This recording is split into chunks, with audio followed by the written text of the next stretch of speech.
Nobody appreciates more different kinds of music than you. That's obvious. But did you feel at the time, in the 50s, early 60s, a resentment of some of the white performers who were copying R&B stuff and selling more records than you and your contemporaries were? I just didn't object to it. I just felt that the music it wasn't that good to care about. Now, that sounds terrible, doesn't it? But I'm being honest with you. Maybe some exceptions, though. I mean, Elvis was a talented guy.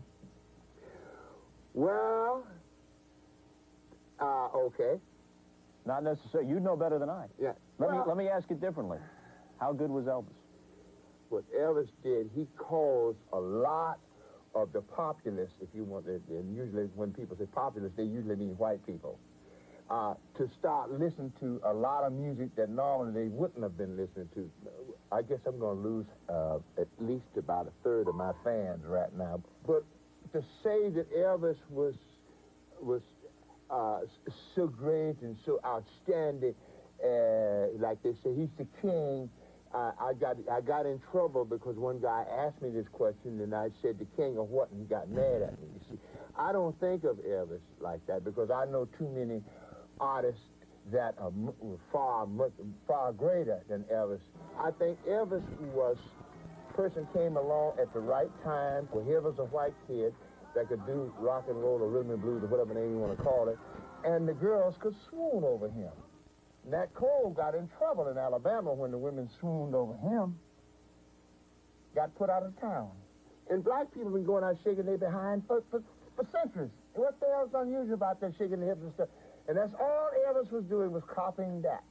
And he was doing our kind of music. He was doing the Willie Mae Thornton jailhouse rock. That's black music. So what the hell am I supposed to get so excited about, man?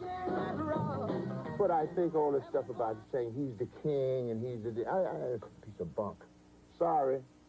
Next question. Don't ask me no more about Elvis, because I've gotten enough trouble as it is. I think you covered it, though. I don't think a follow-up is necessary. Okay, all right. I want to talk a little bit about the people you've known. You knew Elvis before he was big. Yes. And you knew him after he was big. Yes. Tell me about it.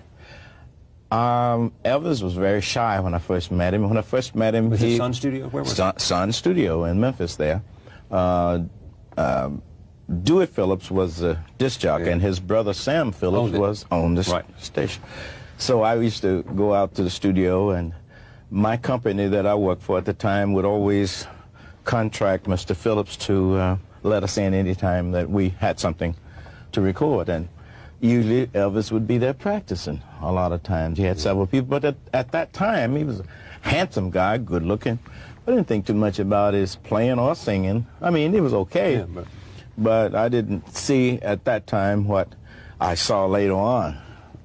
But he would talk, and it was, you know... Interested in your music?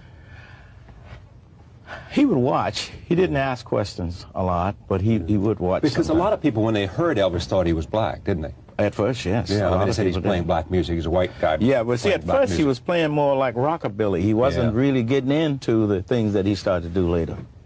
But when he started to do that, then he started to turn heads, including mine. Yeah, it did? So what did you see then? I saw that he had everything. The looks, he had the talent. He had the rhythm, the soul. He had everything. To me, he had everything.